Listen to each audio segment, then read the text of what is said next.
"Christopher, you're a disgrace to this family. Leave, you're not wanted here." Those cutting words pierced through the air, spat by my own father amidst the celebration of my brother Alex's wedding. The humiliation stung deeper as Alex remained silent, a silent accomplice to my expulsion. Anger boiled within me, ready to storm out when a plea for help interrupted my departure. A staff member, desperate in a moment of crisis, sought my aid. In that unexpected turn, my father saw me for who I truly was, and it jolted him. "My name is Christopher, one of two brothers in our family. Growing up, our father, a stern lawyer, favored Alex, leaving me to perpetually chase his shadow. No moment of leisure existed in our lives. Every second was dedicated to lessons and studying. Even the simple joy of playing with friends was a luxury denied. Despite my relentless efforts to meet my father's lofty standards and match Alex's achievements, I perpetually felt inadequate, a constant disappointment to my father. The pivotal moment arrived with the entrance exam for a prestigious school, a futile attempt to win my father's approval. When I inevitably failed, my father's silence towards me solidified, his attention solely on Alex and my mother. Left to navigate the shadows of neglect, I found solace in my mother's unwavering support, but the ache persisted, exacerbated by Alex's indifference. Determined to forge my own path, I departed silently after high school, leaving only a note for my mother. Striking out on my own, I secured a job at a hotel where I could both work and live. It was there, amidst the bustling corridors and transient guests, that I found the freedom and fulfillment that eluded me at home. I get to focus on what I need to do, Christopher. Another mistake? How many times do I have to tell you? I'm sorry, I'll fix it right away. Get it together, Christopher. Michael, the hotel manager, was relentless in his expectations. As a mere high school graduate thrust into the real world, I constantly found myself on the receiving end of his reprimands. Yet, amidst the criticism, I persisted, striving to prove myself in this unfamiliar terrain. Unlike my father's harshness, Michael's feedback was constructive. His praise, when earned, fueled my determination to excel. A significant moment etched itself into my memory at the dawn of the new year, the busiest time for the hotel. After completing the requisite training, I was entrusted to work independently. That year, the influx of guests seemed greater than ever, stretching our resources to their limits. The chaos of serving dinner guests, either in the bustling dining hall or through room service, reached fever pitch. Despite being a novice, I tackled my duties with fervor, aware that my learning curve came at the expense of the hotel's smooth operation. Then, a minor crisis struck on New Year's Day. A colleague fell ill, leaving us short-staffed. I doubled down on my efforts, pushing myself beyond the mandated hours to keep the hotel afloat. Just when it seemed we had weathered the storm, disaster struck. The kitchen sink's pipe burst amidst the dinner rush, plunging us into chaos. With no plumber available on New Year's Day, the situation grew dire. Michael's frustration mirrored the mounting tension. In a moment of desperation, I stepped forward. "Michael, can I try fixing the plumbing? I'll sort it out." Though met with skepticism, my offer was our only hope. With a hesitant nod, Michael relented, allowing me to take charge. Unbeknownst to many, my time at a science-focused high school had equipped me with a unique set of skills, including rudimentary plumbing knowledge. Drawing on this background, I set to work. Half an hour later, the once flooded kitchen was restored to order, the crisis averted through a combination of determination and unexpected expertise. I had somehow managed to fix the pipe, I announced breathlessly to Michael. He rushed over, turning the faucet with eager anticipation. Water gushed forth, a testament to my makeshift repair. The room erupted in smiles and praise. "Great job, Christopher. You're my pride and joy," Michael declared, his words washing over me with warmth.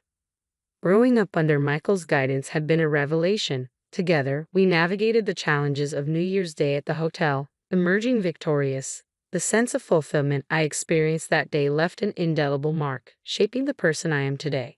15 years flew by, and I found myself fully immersed in my role at the hotel. Then, one day, a letter arrived from Mom, breaking the silence that had settled between us. It bore news of Alex's impending marriage. Though I had drifted apart from Dad and Alex, Mom's plea for my presence at the wedding tugged at my heartstrings. Reluctantly, I agreed to attend. The venue, a luxurious hotel, mirrored Alex and Dad's penchant for extravagance. As I arrived, clad in a trusty suit, I couldn't shake the feeling of being out of place amidst the elite gathering.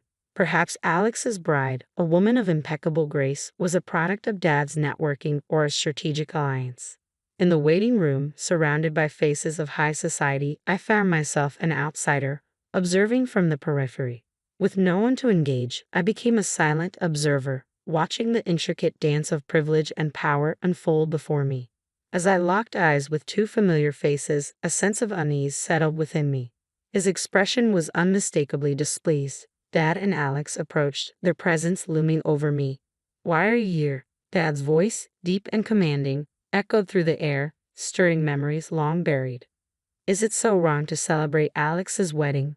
"Oh, by the way, congrats, Alex," I replied, trying to diffuse the tension.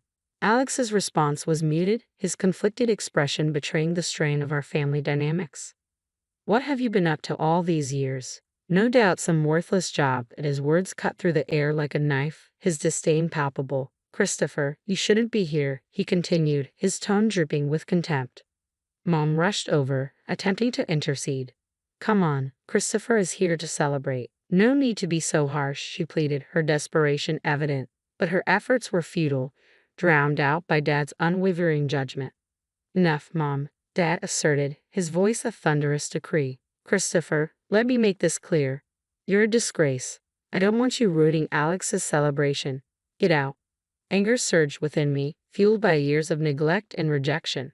I hadn't wanted to come to Alex's wedding, and yet I found myself subjected to this humiliation. "Fine, I'm leaving," I declared, my resolve firm. As I turned to exit the waiting room, a voice called out, halting my retreat. A wedding staff member approached, urgency etched on their face. "What's up?" I inquired, curiosity mingling with frustration. "It seems we have an unexpected guest for today's wedding. We're short on seats and food," they explained hurriedly, their concern evident. Everyone in the waiting room looks worried. Emily, the planner, and the parents-in-law staff, their faces etched with concern, awaited a solution. Caught between indignation and duty, I hesitated, uncertain of my next move. "I see. Is that what's going on? Emily can't handle it alone, and they're asking for my help. But what does this have to do with me?" I pondered, a torrent of grievances against Dad and Alex swirling within me. Yet amidst the resentment, memories from the past surfaced, softening my resolve. Recollections of Alex's kindness flooded my mind, the times he made space for play during our study breaks. If I walked away now, I'd be no better than Dad. With a determined sigh, I turned back to the wedding staff. "Can you take me to Emily?" I requested, a flicker of resolve in my voice. The staff member's face softened, and I followed them back into the waiting room, reclaiming the ground from which I had been expelled moments before. In the center of the room, Emily, Dad, and the bride's father wore expressions of concern. As I approached, Dad's eyes locked with mine, his demeanor bristling with hostility. "Why has Christopher returned?" he demanded, his tone sharp. Before he could escalate the confrontation, Emily intervened. "General Manager, please help us," she implored, her urgency palpable. Dad's shock was evident as I calmly revealed my position as the general manager of the hotel chain. Since joining the company during its nascent stages, we had expanded to hotels and wedding venues nationwide.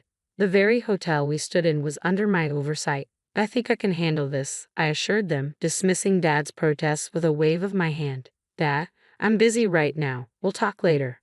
With a sense of purpose, I turned to Emily. "Relax, Emily. Get the seats and everything else ready. I'll take care of the food," I directed, watching as the tension ebbed from her features. "Understood. I'll leave the food to the general manager and handle the rest," she affirmed before rushing off to execute the plan. With all eyes on me, I exited the room and sought out my friend, Chef Jackson. "Hey, you in?" I called out as he emerged from the kitchen. "Christopher, what brings you here?" he inquired, his curiosity piqued. "I am here as a guest today. My brother's wedding is happening here, but we're one meal short. Can you help?" I asked Chef Jackson, hoping for a quick fix. "Sure thing. I'll whip something up with my culinary skills," he replied confidently. "Much appreciated. I owe you dinner." "Looking forward to it," I replied gratefully. After handling a few loose ends, I returned to the waiting room. The guests had already moved to the ceremony area, leaving only my parents and the bride's parents behind. As I announced the issue was resolved, relief washed over the room. "We've got an extra meal coming," I explained, seeing the tension ease from my mom's and the bride's parents' faces. My dad, however, remained conflicted, his pride evident. Christopher, thank you so much. Because of you, the celebration can go on successfully, my dad acknowledged, his gratitude genuine. It's all in a day's work as a general manager, I replied with a smile, leading the way into the ceremony hall. As the lights dimmed and the groom and bride made their entrance, I couldn't help but marvel at their radiant presence. The ceremony proceeded smoothly, and as mealtime arrived, I ensured everyone was served before finally exhaling a sigh of relief. With the ceremony concluded, I engaged in a heartfelt conversation with both families, sharing their gratitude towards me, especially from the bride's family, who thanked me profusely. These moments are why I love my job, I admitted sincerely as their expressions of gratitude warmed my heart. Christopher, thank you so much. We had the best day ever, all thanks to you, they expressed with genuine appreciation. No worries, wishing you all the happiness in the world. Thank you so much, I replied warmly before turning to face my dad and Alex. Christopher, you did wonderfully. Thank you, my mom praised, her words filled with pride. Dad and Alex wanted to speak with me. As Alex apologized first, expressing gratitude for my assistance, I couldn't help but smile. As long as I could help, Alex, it's all good, I reassured him before turning to Dad, who remained silent. With a sense of closure, I accepted their gratitude, knowing that despite our differences, we could find common ground. Just then, my cell phone buzzed, signaling more work awaiting me at the hotel in the next town over. Looks like more work, but hey, I enjoy it, so no complaints. Alright, I'm off. Got work to do. You two take care. I bid farewell, ready to embrace the challenges that lay ahead. It was a realization settling in. I probably wouldn't see Alex or Dad again. With that thought lingering, I left the room without a backward glance, my steps leading me back to work. 3 days post Alex's wedding, I relished a rare day off, reclining on the sofa with a steaming cup of coffee, my moment of bliss abruptly interrupted by the doorbell's chime. Curious as to the visitor's identity, I made my way to the door, only to be met with Alex's unexpected presence. Alex, what brings you here? I inquired, surprised by his appearance. Sorry, I got your address from Mom. Wanted to talk to you, Christopher, Alex explained, his tone tentative. I welcomed him in, brushing off any concerns about the tidiness of my home. As I poured him a cup of coffee, Alex expressed gratitude, taking a slow sip. Thank you. Smells good, he remarked, attempting a smile.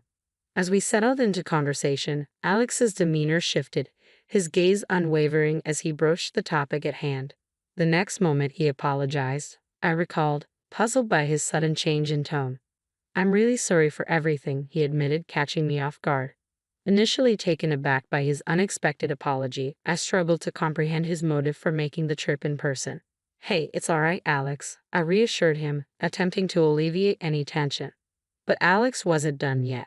With a sense of vulnerability, he began to share his innermost thoughts and feelings. You might think I'm the older brother who can do anything, but I envy you, Christopher, he confessed, his words striking a chord. Silence enveloped the room as Alex's confession hung in the air, leaving me at a loss for words.